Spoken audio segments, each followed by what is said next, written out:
नीचे कदम के गछिया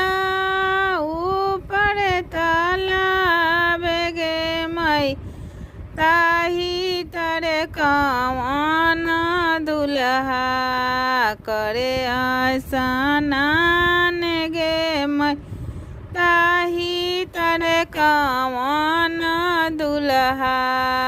करे स्नान गे मई करे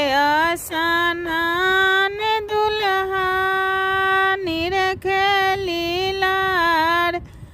गे मई बिना रे चंदन के आमा ना शोभे लीलार गे मई बिना रे चंदन के आमा ना शोभे लीला।